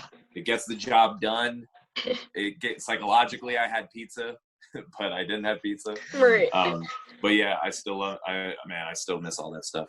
It's always going to be there, but again, like, even so, like, the plant-based ground beef when I make burgers, right? So before, like, you can't make a huge jump and then expect it to work. I honestly believe that it needs to be a transition. So for those that normally get ground beef at the grocery store, generally everyone gets the 80-20 blend, where it's 80% lean and 20% fat. The reason that the 80-20 is so good is because of that 20% fat. It gets that juice, it gets that good flavor. Everyone loves fat, right? So if you jump from 80-20 blend to a 93-7 blend, where it's 93% lean and only 7% fat, someone's going to taste that 93-7 blend and go, what the hell is this? Like, and you're going to go, well, it's leaner. It doesn't have as much fat. Oh, this is disgusting. Because you're so used to that 80-20. So if you jump from 80-20 to plant-based, you're going to go, what in God's name is this garbage, right?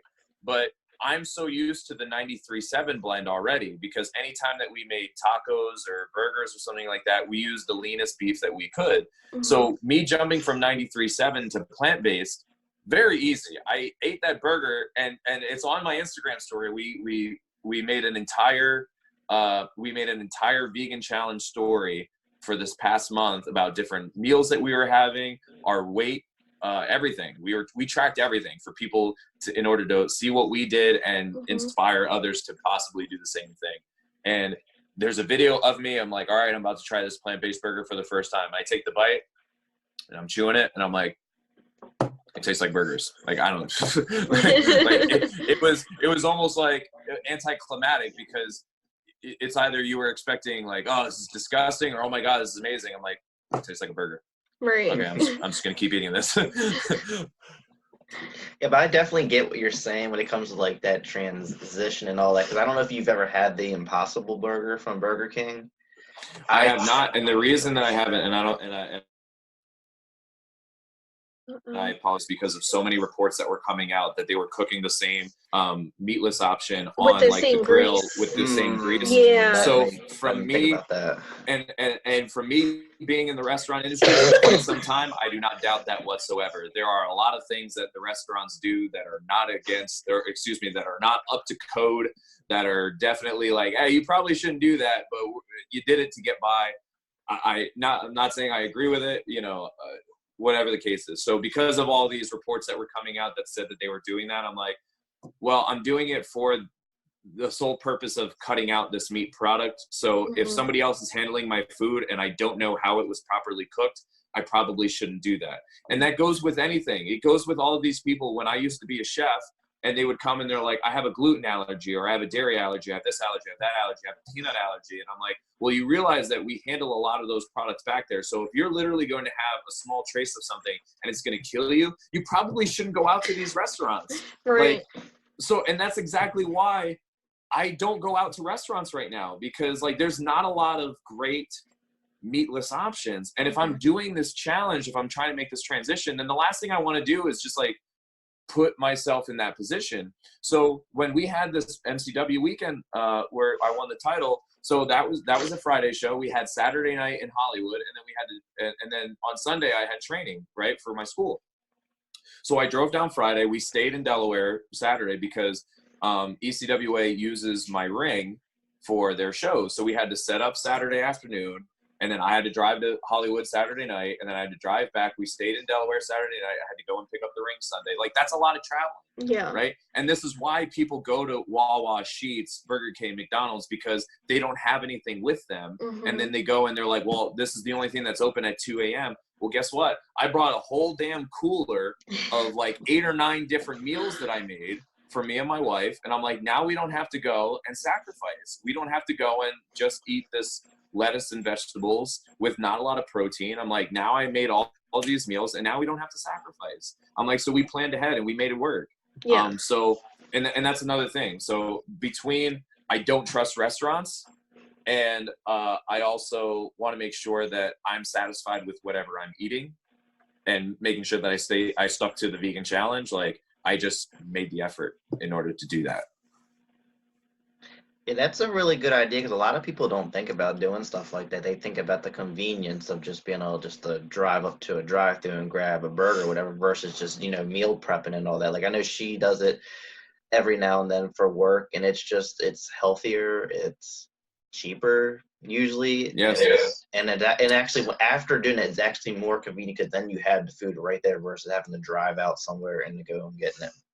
Yeah, so we brought that cooler. I already knew I was staying in a hotel, which every hotel has a fridge. I threw all the meals into the fridge in the hotel room, and that's what I did. You know, if you watch all of these other athletes on WWE who are on the road way more than I am, you know, they're all packing these pre-made meals through Nutrisystem, through forget what the other big company is that a lot of them use, but I see it all the time. But they're getting all these pre-packaged foods, and they carry their cooler with them, and all they got to do is pop it in the microwave and eat it. Like, you do what you have to do. Like, for everybody that's always like, I don't have time for this, I don't have time for that, it's bullshit. It's just a matter excuses. It's just excuses, and excuses are only they only sound correct for those that need to use them or want to make them. So teach their own. Yeah. Oh, wow. Did you have any other questions? No, I don't think so. Yeah, I covered a lot. I mean, it was definitely enjoyable and very educational. I'm not gonna lie. Like, you definitely taught us a lot about, you know, being healthy and all that. I definitely want to check out that show. What's it called again on Netflix?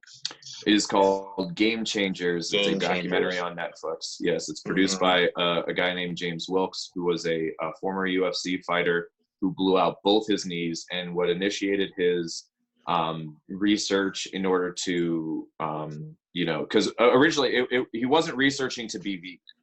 He was researching on how to come back and be healthy as fast as possible, and he wanted to find out what he can do to do that. And in the meantime of all of his research of doing that, everything was pointing towards vegan. And he went, so then that's what inspired the documentary to do all of this research and to interview these athletes, and hence why he is now a vegan athlete. And here's the other thing too that I have learned in the meantime. So there are people that are vegan because of these scientific benefits, but then also have those cheat meals of like wings, pizza, steak, or something like that, but they still consider themselves vegan, which a lot of people have the misconception of. When I tell people that I'm vegan, they assume it's because of morals and not because of health. And that's fine. Like, you know, you have to explain to people. I generally don't tell people that I'm vegan, because then I don't have to stop somebody in their tracks and explain and go through this whole process. I'm like, yeah, I just try to eat healthy. But there are those types of athletes, and again, like, it's just, man, it was really eye-opening. So anybody that's and the best part is, what they really press is different diets work for certain aspects of what, like, so for instance, like when you're pregnant, you can't eat red meat, right? You can't eat sushi, you can't eat certain things.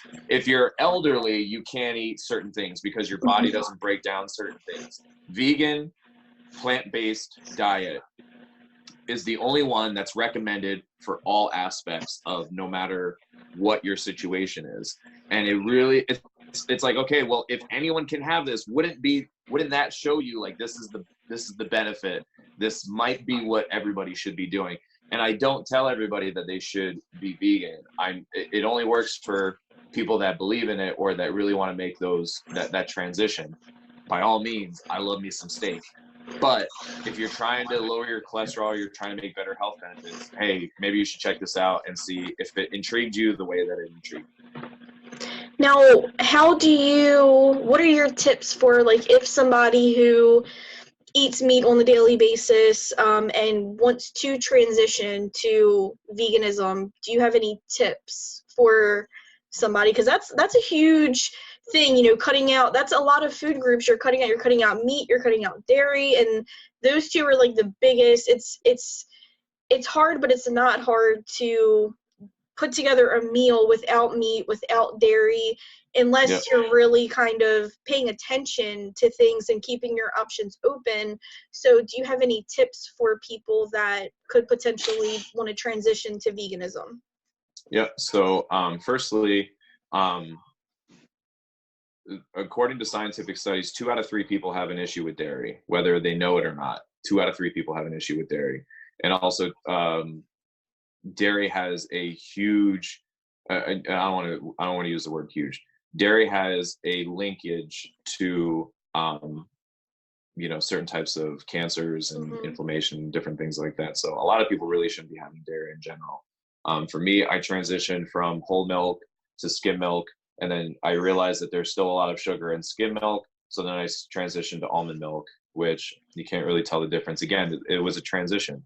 But when you're transitioning from meat to plant-based options, the big thing is a lot of people don't know what to eat. They don't know where they're going to get their protein and everything like that. But guess what? The power of Google compels you, because everything is on the internet now, and especially the Game Changers documentary has their own website. I believe it's gamechangersmovie.com. Don't quote me on that though, but you can absolutely Google it. But all of the athletes that they interviewed on that show puts up what their meal plan is, and puts up different things that they eat for every different meal, for snacks, for pre-workout, post-workout, breakfast, lunch, dinner, all that stuff. So here's a bunch of different options of foods that you could be making. And guess what? If you type in vegan diet plan, a gazillion things come up. So like, there's absolutely no excuse for someone to know, like, oh, I don't know what I'm going to eat. Like, boom, there's the internet. Because I guarantee those same people that are like, oh, I don't know what to eat, I don't know, so I'm not going to do it. I guarantee those same people that are watching a movie and they go, who's that actress? I think she was in that movie. Go, all right. Yep. How I Met Your Mother. Oh yeah, she was in that too. Oh look, and like, oh hey, you found all that out pretty easily, right? Great. So man, the vegan diet plans are everywhere. So you can absolutely go on and see it. But the big thing is you have to also track your calories, your macros in general, how many grams of fat, sugar, carbs, protein, everything that you're having. So I also recommend everybody to download the MyFitnessPal app to track your foods, because you know, you could be making all of these healthier options, but if you're not portioning correctly, if you don't know exactly what's going into your body, you're just putting in all of this good food, which is great, but you're intaking too many calories at the same time. So to give everybody a prime instance of why logging your food and portioning is so important, think about it this way. If you go to Walmart and you want to buy a TV, the first thing you do when you look at a TV and you're like, oh, this TV looks really nice, what's the next thing you do? Look at the price. Look at the price, right? You don't just you go, I'll take that TV, and you just swipe your card. You have to know what the price is, right? So it's the same thing with calories. When you look at something and you go, I want to eat that, you have to look at the nutrition label, because you have to exactly know what you're putting into your body. You have to know how many grams of sugars, carbs, fat, calories that you're putting into your body. Because if you're only allowed a certain amount of calories a day, and you go up to that Impossible Whopper and you're like, well, that's a meatless option, let me eat that. Well, it's still 800 some calories, or however much it is, right? So you're having too many calories. So that's why you have to always check your labels. You have to portion. You have to track your foods in order to know exactly where you're going over. Because guess what? If I eat properly all day, so I had my breakfast smoothie, which I had on air. And then later I'm going to have some plant-based burgers. And then for dinner, I'll probably have some type of pasta with meatballs or something like that. Again, all plant-based. At the end of the night, I'm like, oh, hey, I had like no sugar today. Guess what? I'm gonna have a peanut butter and jelly sandwich, because that's like maybe 20, 30 grams of sugar, depending on how much I put on it. So now I can have it because I haven't spent it, which is the same thing as money. So if you save all of this money and you go, oh, hey, look, there's this vacation that we can go on for $3,000. Oh, look, I haven't spent money in so long. I can afford that vacation. Boom, we're going, right? It's the same thing as the TV. So calories, macros, everything works the exact same as money, and that's how you have to treat it. So the biggest two things, track your food and look up your diet plan so you know exactly what you're doing. Interesting. Definitely makes sense. Like a lot of people, don't think about that when they go on a diet. They think, oh, this is healthy. I can eat as much of it as I want, not Nope. realizing that it still has calories. Still has and calories. Too much of anything is bad for you. So it's like, yeah, and I think that's one of the things that may turn off people from, being healthier is just they don't want to go through the hassle. When they're hungry, they just want to eat. They don't want to say, okay, well, hold on, let me put this in and all that kind of stuff. That's a challenge in itself, in my opinion. And you're absolutely right. People don't want to go through those steps in order to get to that goal. But that's also the people that are looking at themselves in the mirror and they're like, I'm not happy with where I am. And then you have to go, well, which do you want? Yeah. You can't have both. You can't eat whatever you want and also be in great shape. It just doesn't work that way. So that's why, on top of it, I've always had, especially after this long road of lifting and learning all of those aspects, and then dieting and nutrition and all this stuff that I've learned in my tenure of being a wrestler. Now I look at somebody when they're in great shape, I'm like, man, the amount of sacrifice and time they put in to look like that, like, that's insane. Right. And again, some people take the easy road if they're completely jacked, and I'm like, yeah, you might be on steroids. But either way, you still have to put in the time in the gym and diet correctly in order to look like that. You had some help, but I still appreciate the work that you did put in. So then there's these people that look at them, at those types of athletes, and they're like, oh, look at them. And they put down them when they're really like self-consciously putting down themselves, because they're trying to make fun of them so that they don't feel as bad for themselves. But again, back to what you were saying, it's those types of people that give up because they don't want to put in all that work, and that's why that they're not happy with themselves. And if you can't, and if you want to be slightly overweight, that's fine, as long as you're happy with yourself. But also at the same time, I think it was Jillian Michaels that recently said this, where a lot of people are like, we need to stop like being like, she wasn't saying that we need to fat shame people. What she was saying was we need to stop upplaying of how beautiful these out of shape people are, because guess what? Like, that's not healthy. Yeah. You're going to hurt yourself in the long run. So we're not saying like big is beautiful. Like, yeah, you're beautiful no matter what, because you're a person. But at the same time, we can't say like, oh, you're perfectly fine, because guess what? You're going to be diabetic and you're going to lose a limb, or you're going to have a heart attack or something like that. So it's at the same time, it's like, praise people for their beauty of the inside, but also try to have people, encourage people to be in the best possible health and condition that they can be. Yeah, and I'm so happy that you said that, because I feel like that's something that a lot of people, especially these days, they're not really understanding. They see models, oh, they're a plus size model, they're big, they're beautiful, this and that is, like you said, that's true, but what they're promoting, they're not being healthy, because like you said, they're going to get diabetes. They're, being overweight is scientifically proven to cause medical issues and health issues and this and that. So versus, yes, you don't have to be a size 0 to be beautiful, to be considered beautiful and pretty and this and that. You can be bigger and still be 100% beautiful, but it's all about your health. If you're in good health and you're big boned, or you're just a little bit bigger, that's one thing. But when you're bigger and you're promoting, hey, I'm plus size, this is what I look like, I'm overweight but I'm still beautiful, that's not a good message to be sending people. And I feel like that's because, we are in America. I feel like that's the message that a lot of people want to hear, and that's the message that a lot of people want to see. They want to see, oh, this famous person is overweight, I'm overweight, we're on the same boat. If they can be overweight, I can be overweight and, be completely fine. And that's not necessarily the case. You still have, like, you can be whatever size you want to be. And if you're happy that size, that's completely fine. But you also still have to take care of your body, and you still have to be healthy. So I'm glad that you said that. We live in what I like to call the eggshell of the world, because everyone walks on it and everyone's afraid of offending somebody, or people taking the thing the wrong way and then being blasted on social media for saying the thing that they said, but that's not what they said, or that's not what their intention was. But then again, at the end of the day, like, if you look at the other countries in the world and you compare what we do compared to what they do, like there's there's other countries in the world that ban things that we allow to eat because they know that it's not good for you. So if other countries are like, hey, this isn't allowed in our world because it's not good for you, but we allow it over here, like, that's a message to me. That's a big thing.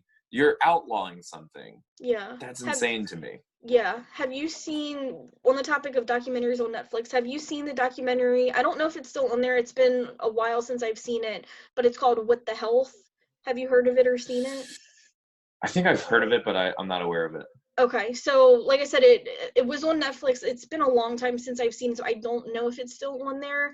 But I'm telling you, watching that documentary, that genuinely like terrified me because it was, if I remember correctly, like I said, it's been a while, but it was this guy and he's basically doing all of this research about not necessarily the types of foods that we're eating, but it more looks at like the industry of everything. So the industry of, red meats and things like that and the effects that it has on the body. But one of the biggest things that they touched base on was on I think it was like the National Cancer Association website. It lists, like, you can go on there and they give you tips on, what to eat, what things to avoid, that because there are a lot of like foods and things like that that have been linked to cancer. And I can't remember what was one of the things that it had listed on the American Cancer Association website, but it was essentially like a red meat that was on their website. And it had something to do with, they were promoting something, and then the brand Tyson, they were encouraging people to eat the brand like Tyson, like, the frozen food, which that's a given, you shouldn't eat frozen food, the preservatives and stuff like that. And come to find out, Tyson is a sponsor of the American Cancer Association. So he's basically like calling up these companies and trying to get more. It's a really, really good documentary. Like I said, I don't know if it's still on there, but if it is, I would recommend it because it really dives into, associations that, and like well-known organizations that, like I said, like the American Cancer Association, they're telling people to go eat red meat, like it listed, then he shows it, like it listed right there on their website. And it's the whole, I couldn't even get through the whole documentary because I was so triggered by it. I was like, I can't even finish this right now. Yeah. So it goes with everything that we talked about earlier about how you have to look at the totality of evidence. Yeah. You have to look at the big picture and not just the caption, and I actually made that Facebook post at one point where because you see it a lot from people that are like, oh, like a woman will share it and it'll be like, studies show that husbands that don't agree with their wives are 33% likely to die young, like. And they're like, oh, look, science. And they're like, no, did you look at the whole thing? I know you're probably just being funny. Or even people that are sharing like, oh, this person died, 5 years ago. Like, you're not looking at the totality of everything. But a big thing that I've talked about with, switching over to the vegan option and telling people like, it just doesn't look like, it's a good thing. There's two things that I like to tell everybody. So on the documentary itself, they compared meat to cigarettes, and they weren't saying that meat is as bad as cigarettes. What they were saying was it's the same playbook. So there's the meat industry that is promoting like that you need to eat meat, you need to do this, you need to do that, which is like, I get it, it's a marketing thing.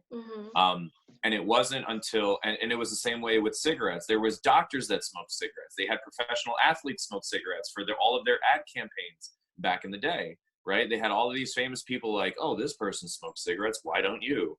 Right? It's a marketing thing.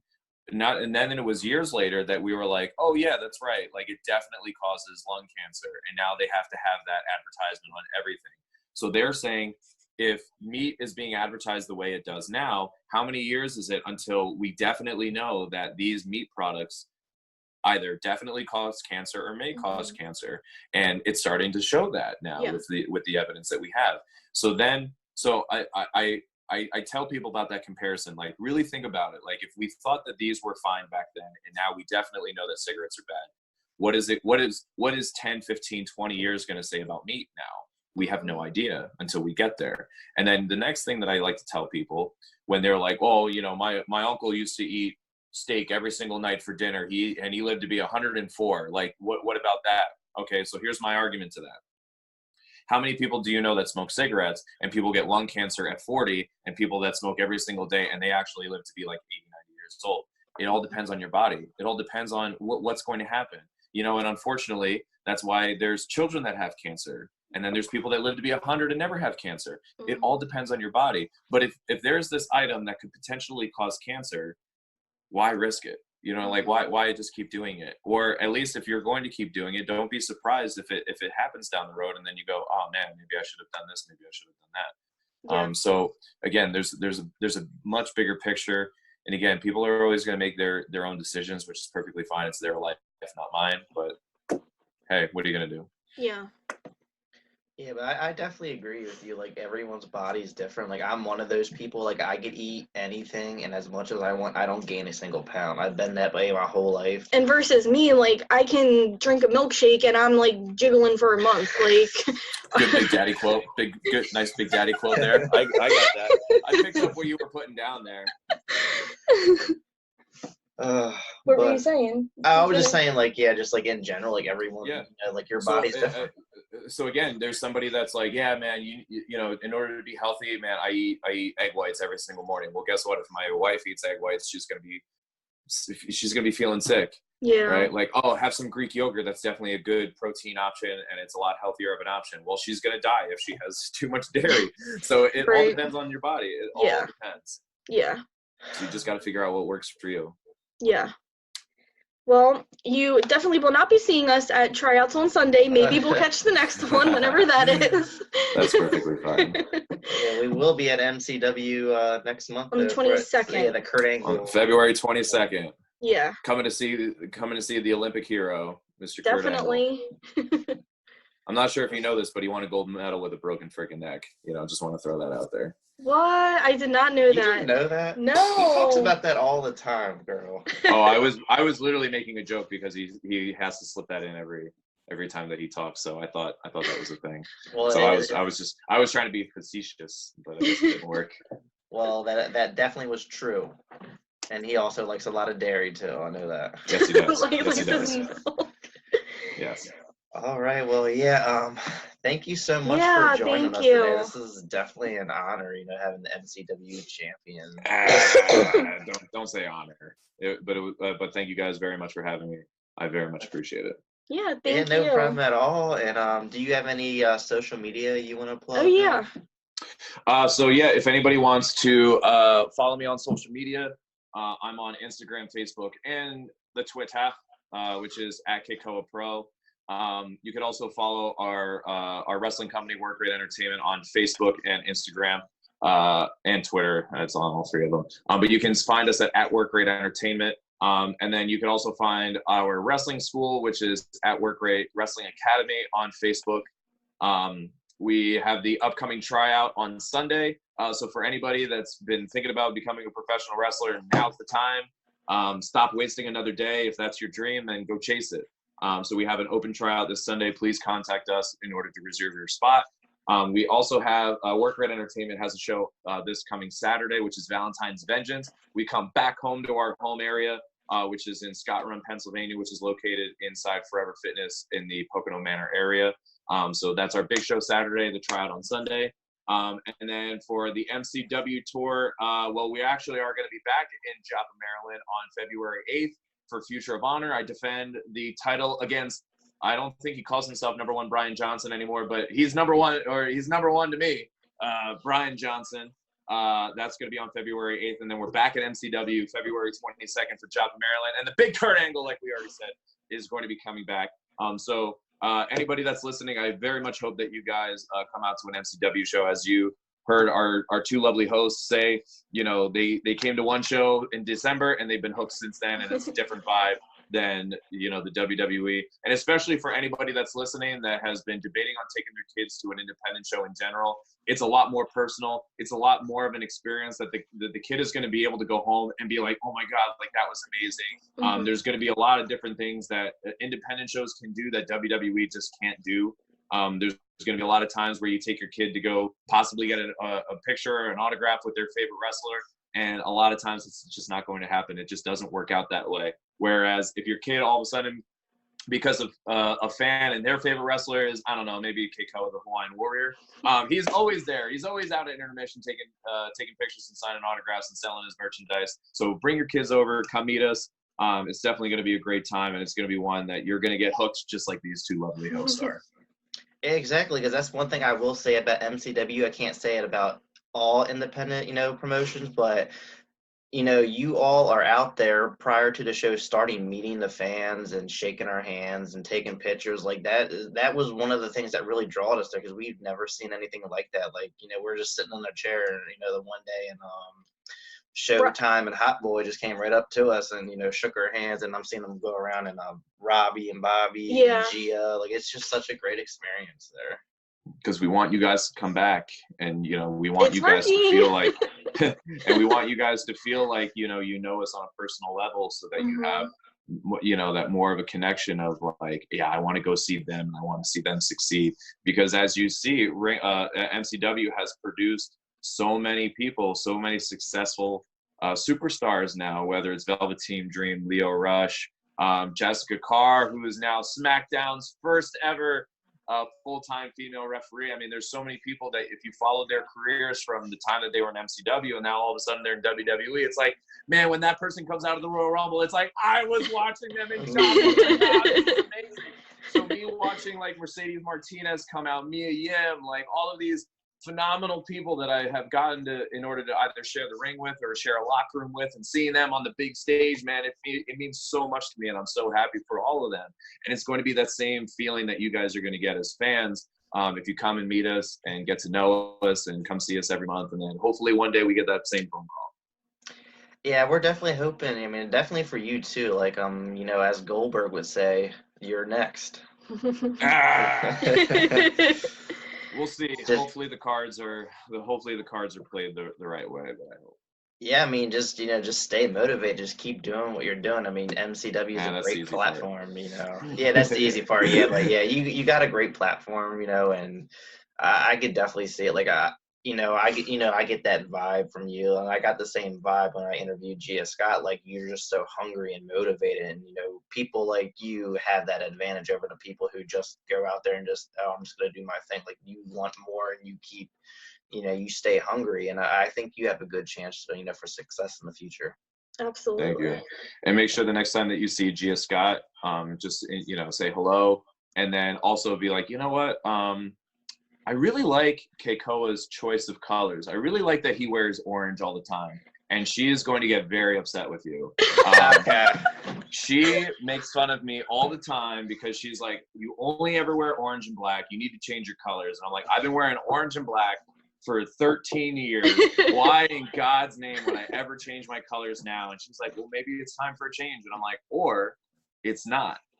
Because everyone knows me as orange and black now. And even a quick funny story, the first time that I was ever on WWE, I was only in the background, right? I was just an extra. I think it was John Cena or Chris Jericho was walking by, and I'm just hanging out in the background, right? And I had on an orange button-up shirt.